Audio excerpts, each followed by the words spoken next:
Hello everyone, and welcome to coverage of Grand Prix of Valencia. We're here with Neon Blue versus Gateways. Gateways is playing Big Red, and is on the play and had to mulligan to 5, which is not super where you want to be.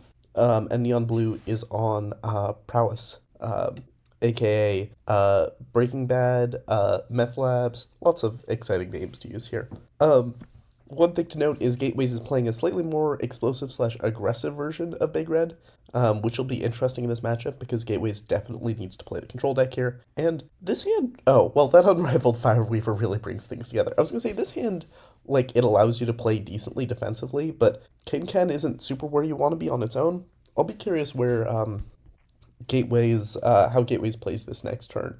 Because I think I personally am inclined to just try to keep the board clear anytime you're playing against Prowess, so just the Flames approach the Stormshaper Adept now before your opponent gets a chance to untap.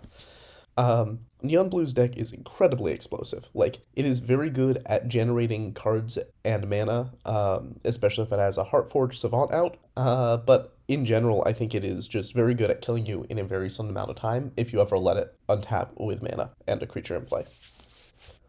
We could also see Gateways go for Unrivaled Fireweaver here, and grab, like, a Sear Flesh or something, and then try to just, like, set up a Ken line next turn. I don't hate that, especially because you can leave creatures back to block. I probably would take the slightly more conservative line of the Flames approaching Stormshaper Adept, but I think Gateways is often a very aggressive player compared to me. So, let's see, what is Gateways likely to get here? I would guess probably Sear Flesh or Metal Mulch Metal Munch to, like, punish any attempts at, like, going wider. Okay, yeah, Sear Flesh is probably a reasonable call. That just kind of is going to sit and play until next turn, so Neon Blue doesn't want to develop into this. I'm trying to think from here, what does Neon Blue kind of want to put together? Enraptured Countess is kind of neat. Putting multiple threats in play does help here.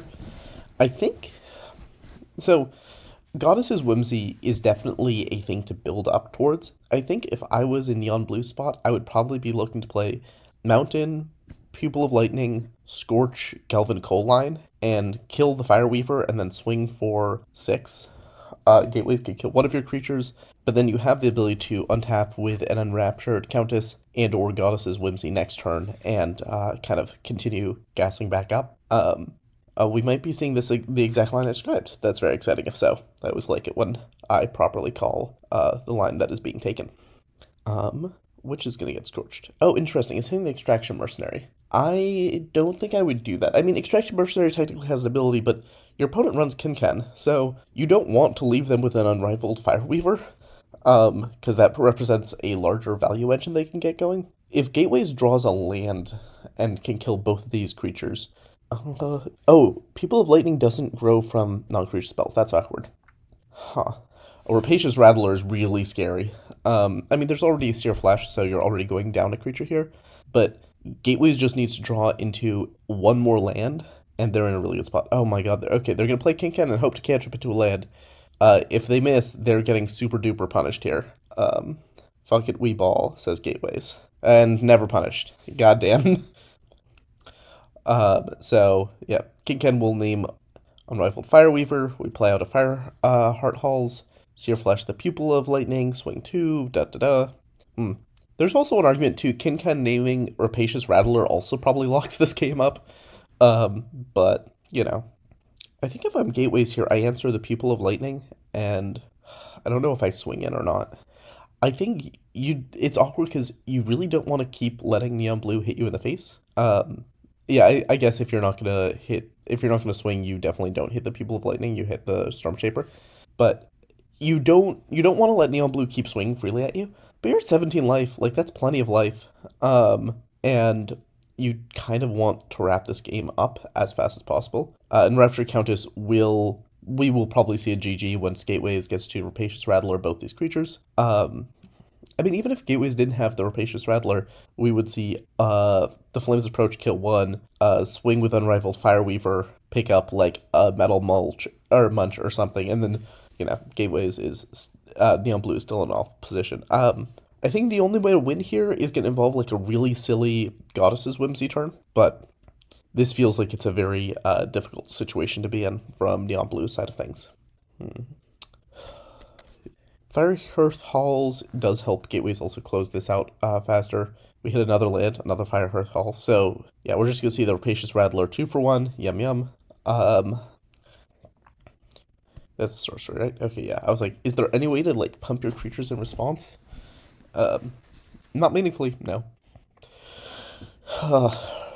I think we also will probably see Gateways play out the Fireheart Halls, swing with Unrivaled Fireweaver, Ken, and then I don't know, maybe grab a Conquer Psyche. Conquer Psyche represents a lot of damage. So does She-Ho's command.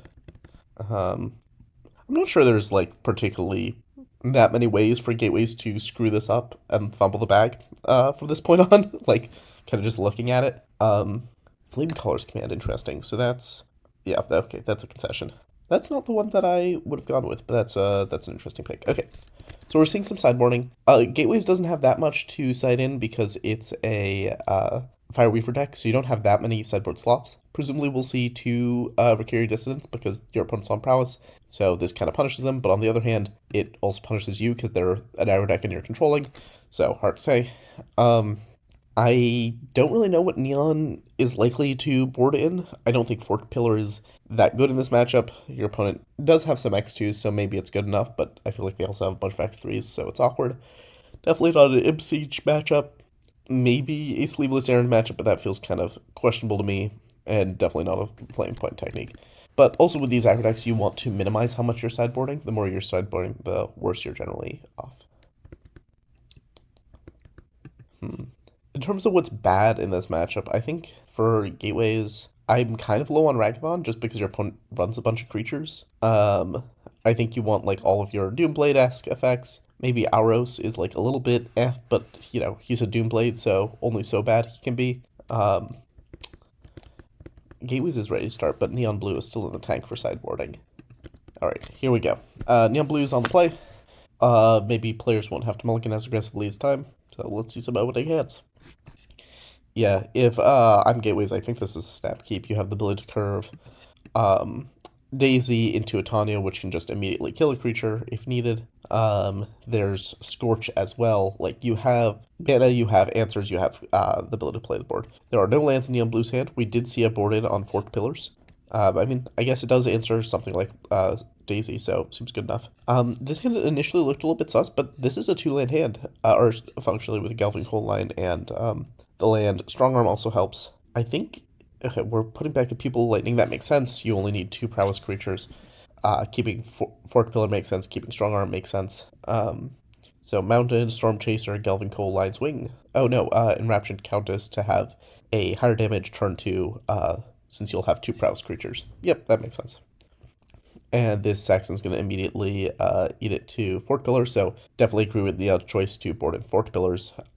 That's proven very smart. Unrivaled Fireweaver was a great top deck for Gateways. All of Neon's creatures, when not pumped, are like all 1/1s. So this will allow Gateways to, you know, potentially get a sweeper going. People of Lightning also has haste. Gateways is down to 12 already, you know, before they've taken their second turn, so that's super cool. I think Neon Blue can play out a Pupil, swing, Strong Arm pump, and be in a really good spot. If Neon draws a land, we can instead see Enraptured Countess, Forked Pillar again, which seems incredibly brutal. She-Ho's command, kind of interesting. This represents 7 more damage, whereas the People of Lightning line represents 6, 7, 8-ish damage. So this is a higher upside play, and it sets you up for more success the following turn. Interesting that we saw Gateways grab a Mental Munch instead of a Flame Caller's command. I think I would have gone for Flame Callers just because both the like sweeper modes are similar strong, and you have the mana to cast Flame Callers, which can also rebuy itself.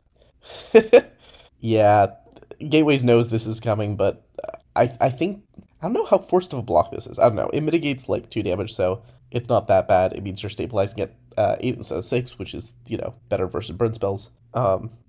But it really feels like a mistake that happened here is the fact that Gateways went for the Metal Munch. over the flame colors. It's also possible, I suppose, that flame colors was boarded. Oh, sorry, forgot that trample existed. Nope, is at 6 instead of at 8.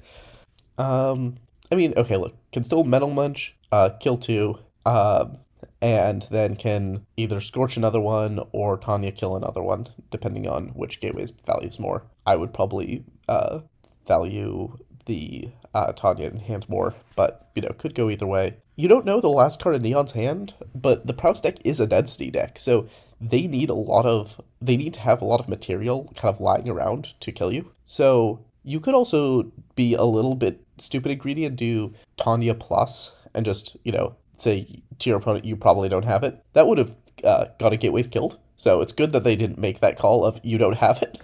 But, Oh, Shiho's command is going to be sweet, actually, because the modes being put you to 1 and also I draw 2 cards kind of is busted here.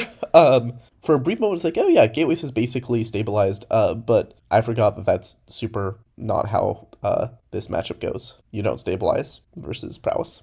Not yet. Oh, because Neon could draw a coal line off of the Shihos and could get lethal, or could draw land in 1 mana spell. Gateways reading the card and realizing, damn, that's kind of fucked up. Shiho's command is also in Gateways' deck, as a note, in the sideboard.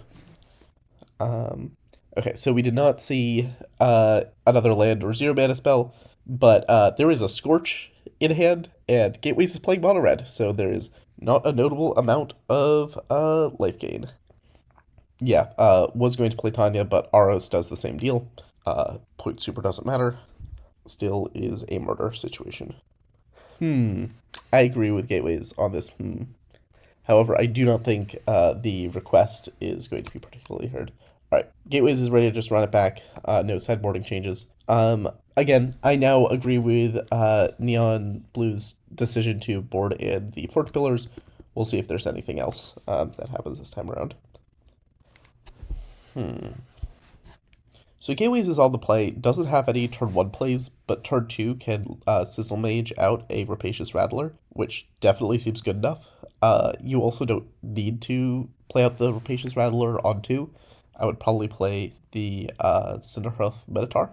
And obviously don't do that off a Leafed Out Sizzle Mage if you're not going to play the Leafed Out Sizzle Mage or use the 3rd mana. So we did see a boarding in of Sleeveless Errand, which is interesting. It doesn't change triggered abilities, so Rapacious Rattler still gets you. It feels like it'll be very difficult to hold that up versus Gateway's burn spells, but maybe we'll see it happen. I would be careful. I wouldn't play this Heartforge Savant out. It's very tempting to, but yeah, we're instead going to see land, Scorch, which is still a little bit awkward because it does take you off. It does take you off having an immediate follow-up to Heartforge Savant next turn, but it kills the Cinderhoof Minotaur, which you want to get out of your way, and deals your opponent 4. So it's hard to play too badly, except for when you get Rapacious Rattler and kind of just die there. But also I should know better than to count out Neon Blue's deck. It does have a lot of just, kill you moments. That is the best draw in the deck. Play out Heartforge Savant, Scorch your creature, go up, oh, interesting. Why not play out Heartforge Savant? Okay. Order lull situation. I assume we're just going to see a +1/+1 counter. Oh, interesting, treasure. Setting up more treasure to have access to a bigger Flame Caller's command turn. Gateway's flooding out a little bit. Definitely feels awkward. You could play out the Sizzle Mage and also use Kindling so you can fire up the Fire Hearth Halls, which seems to be the line here. You get to deal 2 free damage to Neon Blue, and you have a chump blocker if things go really poorly, I guess. Heartforge Savant has built-in trample, by the way. I'm not sure why I decided this card needed built-in trample, but I sure gave it that. I think you start here with a Flame Caller's command for cards and mana. You still crystallize before that, but I think you create the treasure, probably? I don't know. I could go either way on that. I'm not sure which is correct. Gets the counter. Did Diablo take damage from? Yeah, took damage from creating the treasure last turn. And has the Scorch to kill the Sizzle Mage. Gateways has flooded out, even though Diablo doesn't know that. Stormshaper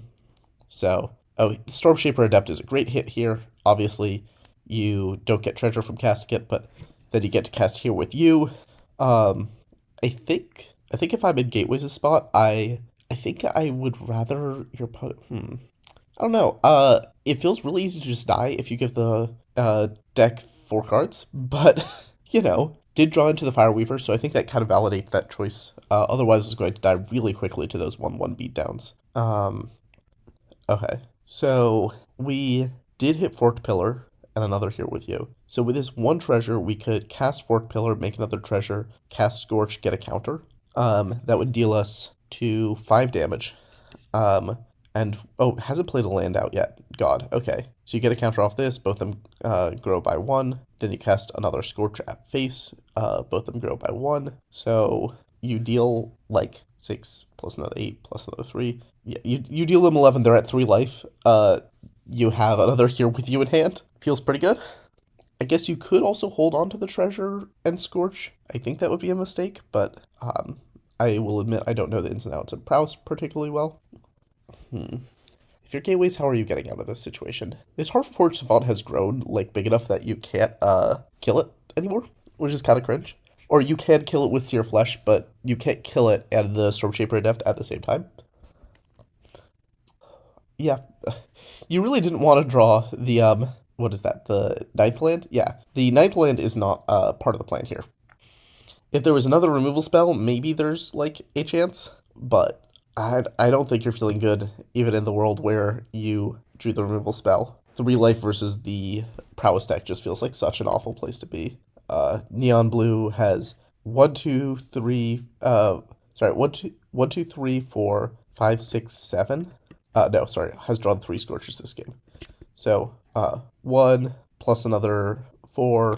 That's 5 spells that kill Gateways on the spot, as well as, like, there's more further. Okay, so if you're Gateways, I think there's no world in which you can give your opponent 4 cards here. I think it feels bad, but you have to give your opponents the 1/1s, and then you have to try to hold out with these Fireheart Halls. But if you give your opponent the cards, they just kill you. Okay, drew another land and an Aros. The other land is funny.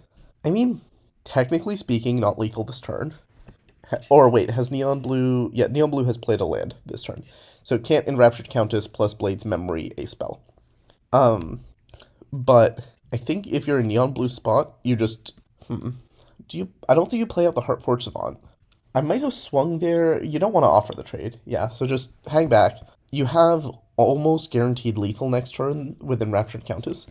I don't think Gateways has any ways of stopping that at instant speed now.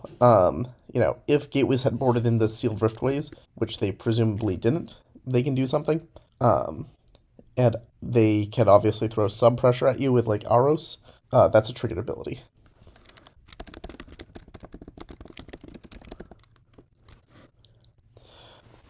No, again, doesn't super matter, but that would have been a very stylish way to get a kill. But, yeah, if I'm Neon Blue, I'm not feeling particularly bad about not getting lethal there, all things considered. I cannot believe this stunning turn of events. Neon Blue has found the line that implodes Gateways' face. Also just love the confidence of Gateway saying, sure, resolves. I don't have Force of Will. Anyways, round 1 of Grand Prix Valencia, already off to a very exciting start. Very glad we got to see the Walter White deck in action, and I hope all of y'all enjoy the rest of coverage. Take care. This is Pipsqueak signing off.